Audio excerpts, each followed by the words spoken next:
vibration. And that allows you to experience that vibration in its totality as you're working through. Now, your blueprint includes all of the filters, all of the belief structures from these other lifetimes that you've already had that you're carrying over. I'm not good enough. I'm dependent on others for my survival. I'm persecuted. I can't be myself because if I'm myself, then others will judge me. There are all these filters, all these beliefs that you want to clear from these other lifetimes. So you set all those beliefs up as part of your blueprint. In this particular life, you're going to want to focus on it. And then you make contracts with your friends and you say, all right, I'm going to go down and I want to work on abandonment. And, you talk to your best friend and you say, we played this scenario out in 10 lives and we still haven't gotten it. We haven't been able to let go of all of our judgment around it and to see that I'm not really abandoned, that it's just an illusion, that I'm always connected. So maybe if we try it this time with you in a male body and you as my friend, and if we create this kind of scenario where we have an argument about, I'm not feeling supported and you're not there for me, that I feel abandoned, then maybe we can work through it this time. Or you say, maybe I can work on that with this person and, they're my parent.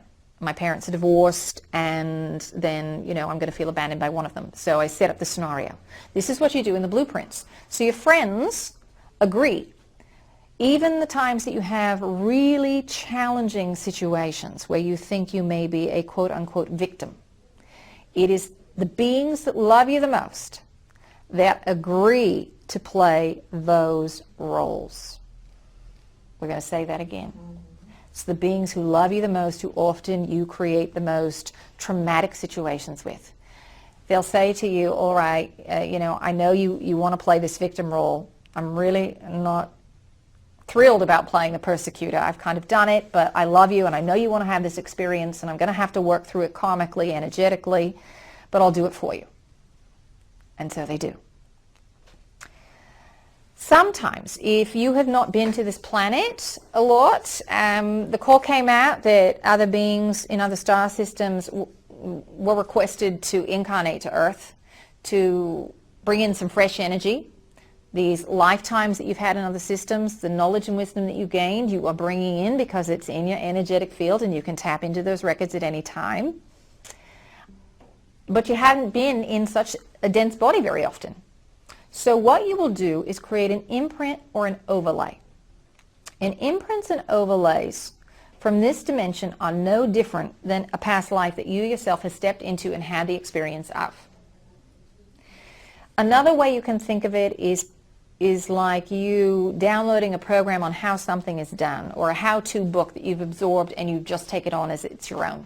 I had this experience and I learned about abandonment in this lifetime, or I experienced abandonment in this lifetime, or I experienced how to integrate abandonment in this lifetime. So what you'll do is you will find a record of another being who has perhaps integrated that issue. They've learned how to work through it. And you will overlay it as one of your own lifetimes.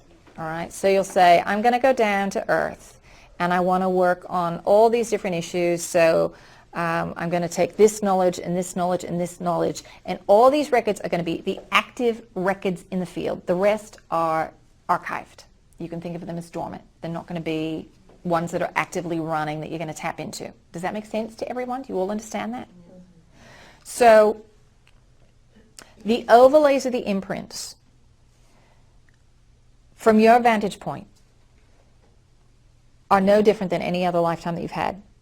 They're identical. These experiences feel like they are yours, 100%. And you can't tell the difference. And it really doesn't matter because this reality is an illusion anyway. All of those lifetimes, in a sense, are illusions. So whether it's yours or someone else's, because we are all connected. We all share experience and records. We all watch and review each other's records so that we have a greater understanding of experience, of source energy, everything that source is experiencing, because we are source energy. So it makes no difference whether it's yours or not.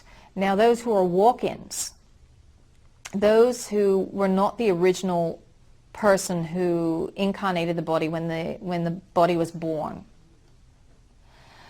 they will take on, and they contract beforehand, the imprint of the being who was in the physical vehicle before they walk in. Usually there's a dramatic event, some sort of near-death experience. Not always, but quite often, because it just makes the transition a bit easier, because the original soul disengages from the body.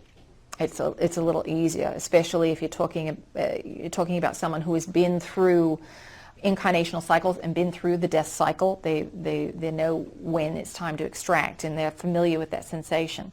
So a lot of times they will contract to do it during near death.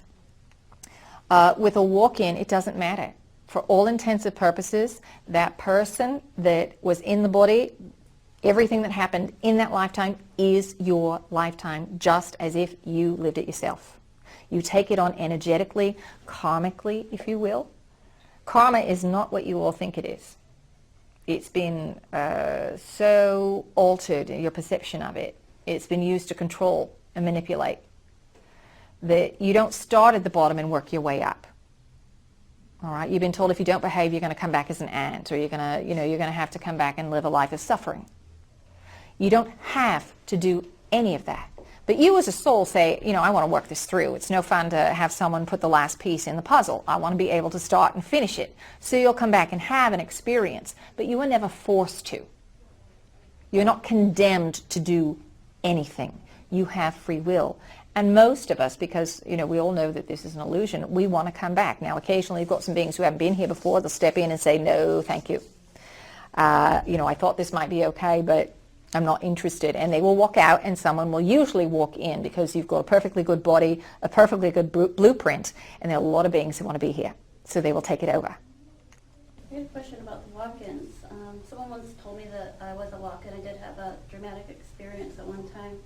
And what I noticed is my eyes changed to the point when I looked in the mirror, I scared myself because I didn't recognize the energy or the way my eyes looked. So what I'm wondering is it's another aspect of yourself that is moving in from a different dimension or frequency, or? Not always the way that you think of an aspect of yourself. At the end of the day, we're all aspects of each other. But as you are defining it down on this planet, it's not part of your higher consciousness or your oversoul. All right? It can be, but it may be another part or another being altogether who is not in your collective that you've created. I'm trying to see if we can break this down for you. If you think of source, and then source branches off, the upper levels of source are where the oversoul resides. It's a higher version of yourself that has more beings, if you will, underneath it. All right, and each one of these fractures off again, and then you've got your higher consciousness, which is kind of the mid-level that is overseeing all these incarnations and these physical aspects of yourself. So it is possible that it's part of your oversoul, but not part of your higher consciousness, because they're different levels and different branches. So when somebody walks in, it doesn't matter. It can be, it doesn't have to be.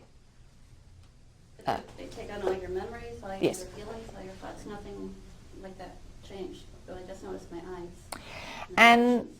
And it can be. It doesn't have to be dramatic. It depends on the souls and the personalities of the souls and what the programming is and what they want to create and generate. They may not need to create they may not have an agenda that is completely different than the original inhabitant.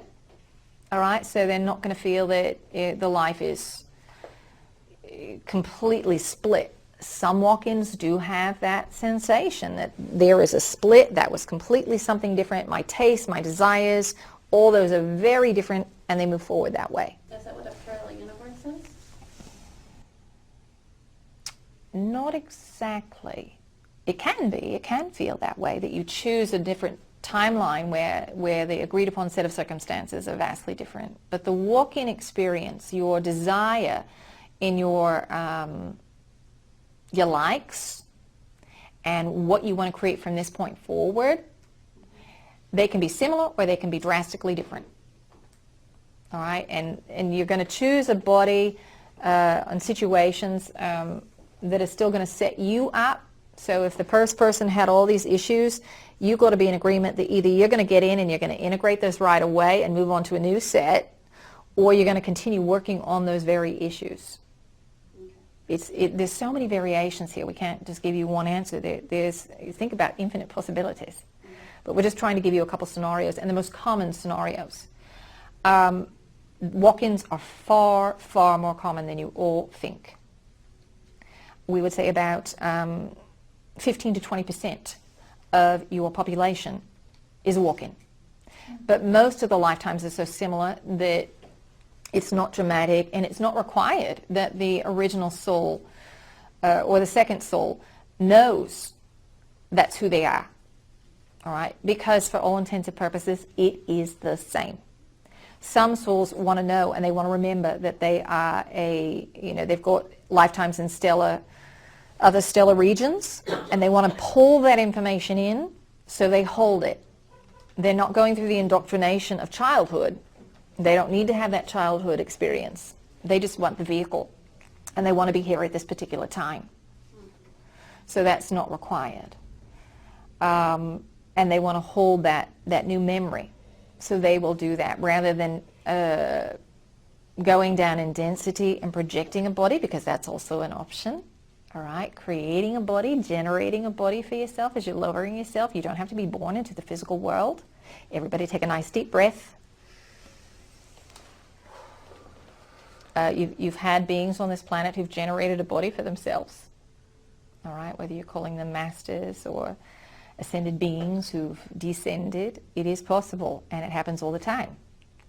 But most of you want to understand the mindset, you want to understand the game that mass consciousness is playing, and so you'll plug in some way to that experience. So does that help? Yes. I have a question about the game plan here in the next 3 years. When you say activation and transformation, and increasing our frequency, I think is in there. Would we be less likely to play the game the same way we've been playing for the last Yes. 3,000 years? Yes, yes. Because your perception changes. So it's impossible for the game not to change if your perception is different. Mm-hmm. Now, as we said, this is a game of descension and reascension. Now, there are some beings who are not interested in going into the higher realms. Part of the ascension timeline, or the process for that, is that, there's a fourth dimensional version and there's a fifth dimensional version, and you can choose which vibrational timeline you put yourself on, and the records for those and the experiences of those are going to be different. So if you are not wanting to go, your blueprint probably looks something like, I just want to work on these issues, I probably am not going to wake up too much, and I'm going to go through the death cycle, and then I'm going to go on and incarnate to a planet that has a similar paradigm to this one. There are some who knew full well they wanted to go into the higher realms, and so they're working on it to see if they can make it happen, and then some who said, well, we'll see where we go. It would be nice, but we'll see where we go. So based on your vibration, you're going to determine which string or which dot of reality you are on. Now, you may be on one that has that agreed upon set of circumstances, and they can overlap with the third dimensional and the fourth dimensional version. But you're going to be in different vibrational ranges. So some of the data or information that you take on as reality will be similar to those in density, and some of it is going to be completely different. It's not required in order to be on that string and have that agreed upon set of circumstances. So you can be experiencing something very different than the person over here who's vibrating at the lower range, all right, and you're vibrating at a higher range. Now, when those ranges get pretty dramatic, those who are at the very top and those who are at the very bottom, those at the bottom may not see those at the top, because you can see down in dimensional range, in frequency, but you can't see up, all right? We can look down at you, but unless you increase your vibration, you're not seeing us. All right, so these timelines of the future are also splitting. All right, these versions of reality are going to split in the core of what's going to happen, the agreed upon set of circumstances. So if you want to go into the higher realms, you are going to vibrate and put yourself on the string where that's happening. If you don't, you're going to put yourself on another version. Because you're experiencing it still from a linear perspective, you're not going to realize that you're on another string. You're just going to feel, if you're in the higher ones, that people are getting it. More and more people are waking up. Yes, there's still a few that might be asleep in your version of reality because that's the experience that they wanted to have, being on the planet with people who are already awakened and how that impacts them. But you're not going to know necessarily about this other string unless you raise your vibration and you're looking into the Akashic realms. You're looking into the records. You're looking at other timelines and different versions and different levels of information. So do other dimensional realities, maybe like where you're from, or do they have to go through these, it feels to me like harsh challenges? I mean, are they just as dense? You know, we're talking abandonment or torture, or No. it just seems so 3D or beyond. Well, this is the most challenging dimension to live in, to experience, because you, and especially on this planet, because this planet is unlike any other in your system. All right? Because Earth is a grand experiment, and it has genetic material from thousands of worlds. So along with that, you've got all these records. You've got all of these experiences, all of these emotions. So you've got a wide range of emotion. And part of why it's a grand experiment is because you have these other planets, and they don't have as much range to them. They don't have the genetic material that you've got here. So their pool to pull from for experience and variation is smaller. So all these worlds sent representatives to Earth to try and play out these dramas in a smaller pool, if you will, because they thought, well, maybe we can work it out. You can create the drama with your neighbor and see if you can work that out, as opposed to seeing your neighbor as your enemy who blew up your country. You've forgotten that that's the dynamic. So you try and play it out with moving a fence back and forth with your neighbor, where it's not as intense. Does that make sense? And you've got this huge emotional range, which means you have extremely high highs. You've got variations of love, which really it's very rare. All the different kinds of love that you have. Most other sectors of space experience unconditional love, and that's it. But you get variations: the love you have for a child, the love you have for a mate, the love you have for a parent, the love you have for a best friend, an acquaintance, an enemy. How you can even have love for an enemy. There are all these variations, and it makes it incredibly unique. And you all get very excited when you think about getting to go to Earth. It's the golden ticket. All right? It's the game that everybody in town wants to play. And if you think that there are 6 billion of you on the planet, there are 5 times that of beings who are just sitting and observing on a daily basis. So there are a lot of people who are watching because they want to know what's going on, because as you are learning how to integrate, how you're learning how to deal with all these issues, these things that are really hard and challenging, you're sending that information off to another part of the library. And they can go and take that book off the shelf and read, all right, integration for abandonment. This is how it was done. This is how this person did it. All right, well, maybe I can try that, and we'll see if now that person who blew up my country, I can work it out with. I can forgive him, even though 10 million people died. All right, because you learned how to do it with your neighbor. And this is the holographic nature of the universe. And this is why what's happening on this planet is so important, and why so many beings are watching, because you are writing the records, putting it into the library that everybody else gets to access from. It's pretty powerful. And right now, you don't have that level of awareness about you and what you're necessarily doing. But as you start to access the Akashic realms, as you start to access more and more of your records and understand the game that's really being played, it will help you to expand, to see that you are connected in ways that you never ever dreamed of, and that the possibilities for you to be creative, for you to be experimental, for you to take chance, because you'll see that this is just an illusion. It's a personality, it's a role that you've donned to have a lifetime. When you start looking at all the other lifetimes, it's not that you're going to feel that this is disposable, but you're going to understand that, you know, your imagination of life and death is very different. You are an immortal being who's projected itself in here, and you are never dying. So you make the most of the moments that you have, because you know that death is an illusion. You go for it. It will change your perspective of reality that way. So yes, this is a challenging planet to be on. And that's why there are also so many who are assisting, because we know how tough it is. And we want to help you. We want to be of support. The librarians are there to support you, to help you to find the records that you want as well. I have a question. Yes? When you're channeling and some of the masters come through, are they actually working with your Akashic record, or is it better to go bypass them and go straight to your Akashic record? It depends on what you want. Because remember, your ascended master or your guide has their own set of filters. So they're giving you a version. Remember, okay, so what dimension are they getting the information from? And then that's passing through their filter, and then they're giving it to you, which is passing through your filter. All right, so there are a lot of filters involved there. You can bypass them. You are your own best source of information. So if you want the clearest version that's going through the least amount of filters, then it goes from you into the records. But if you're having a hard time getting there, ask for help. Ask for assistance. The librarians don't have the filtering system that some of the guides do.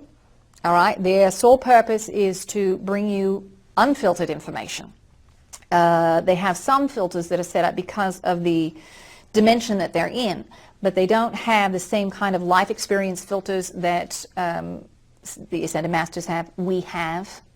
You know, we are not without our own filters. We have a perception of reality. It is not the only perception of reality, and that's why we always say to you, take what resonates and leave the rest behind. You are source energy. You can go up and you can get the unabridged version of the information. But sometimes, as we said, doing that will spoil the fun. So you'll go to another level or another layer. There's no right or wrong answer here. Thank you. Can I ask a question about the dimensions? Are most of us here on this planet in the third dimension and experiencing the fourth dimension while we're here? And when we die, which dimension do we go into, and what's the difference? That's a big question. Yeah. All right, so those of you who are going through this increase in vibration, you are in the third and fourth. Most of you are going back and forth right now. You're not maintaining a fourth dimensional level of consciousness. You slip in and out, all right? Sometimes you have an expanded awareness. You're feeling a little lighter. You're feeling a little more joy in your life. And those are the times where you're vibrating at a higher range and you're slipping into the fourth dimension, and then you'll drop back out. Mm-hmm. All right? When you die, it's all going on at once. So you choose a set of circumstances that you want. Let's say you want to work on subjugation, and that you want to look at gender, the difference in gender, the separation in gender, and everything that goes around it. So you can choose to do that in the 20th century, 21st century, or you can go back and look at it, say, in the 1700s. Perhaps that's where there is a greater difference in the sexes and your roles. So you choose a vibration that sets that up for yourself. It's not that you've got to start at, 100,000 years ago and work forward. All right, it's all concurrent. So you're finding a vibrational range and a set of circumstances, and then you project yourself there. So it's not a linear progression. You're still thinking about it from a linear perspective. So you can project yourself anywhere in time and have an experience as a soul. And it's not like you're starting at the beginning. Now, there are some things that, yes, if you're new to a particular game, you're probably going to go and have your first experiences are going to be rather simple ones, because you're probably not going to start with the most complex thing. Are you forced to? No, you could try for the more complex thing and see how it goes. You can go for it. But you're probably going to find at the soul level, you're going to be a little more logical and say, all right, well, let's try it this way first and see how that goes. Or you might try the more complex thing and say, all right, that's not working, so why don't I also project myself down here and see if I can work on it in a more simple way, and then see how that works with the records over here in this version of me that's having this experience that's a little more complicated. All right? So you don't have to go to a particular area or do things in a particular order. You go where you feel like you want to go next as a soul. Because you are experiencing reality in multiple dimensions at once. Again, you're not starting down at the third and working up. You're already source. You're already at the top. So there's no need to start at the bottom. You can if you want. And most of you play in a particular range. Dimensions are usually coupled together with kind of rules and then sub-rules. So 3 through 6 tend to go together. 7 through 9, 10 through 12, and then the connection of them all at source. So would 3 to 6 be more in the density of the physical realm? Yes. And then 6 to 9, would that be more in the spiritual or the, I don't know what to call it? Yes, you've got density in up to the 6th dimension. There's usually some sort of denser form, and then you're transiting form out of that into vehicles of light. And 3rd has a really dense body, and then 4th it's a lighter version, and so on and so forth. But there's a transition, so there's some common themes that run through those vehicles, and that's why your fields are in levels and layers as well, where you're storing the information. But most of it gets lumped together, and there are far more levels within your energetic field than we talk about. We try not to make the distinction between them. Everybody's got a different system. From your 3rd dimensional perspective, your comprehension of it, you just can't look at it. You can't get there. You're actually activating a new level in your energetic field. You can call it your vibrational body. It is the new template for your new vehicle. So you're not going to operate the vehicle out of the same template. You're creating a brand new template. So there's a new level and layer for you all to access. Where does healing begin? Which vibrational realm for this body? For this body, which realm? It starts in a shift in the energetic template in that level or layer for the 3 through 6, through that version of your energetic template. That's where all those records are stored, and that's usually where you're making the shift in perspective in order to shift the energetic template to shift the physical vehicle, because everything starts at the energetic level. You can change things in the physical body, you can cut things out, but unless you change the template, it's going to come right back. And that's 3 through 6? Yes. Yes. Also depends, usually the lifetimes that are overlapping, and you've played in this star system or that star system, it can be in different dimensions. It doesn't have to be within the 3rd dimension. You can have a 6th dimensional lifetime and still have an issue of abandonment. All right, it's going to be slightly different. It's not going to be as dense. You still have duality, but as you go up in vibration, as you go up in dimensions, the extremes of duality are not as far apart. So here you've got black and white, which are miles apart, and everything in between. Where we're at, we've got, if you want to think about it, is gray and light gray. Those are our extremes. All right, so they're not as far apart. So we don't experience duality in the same way.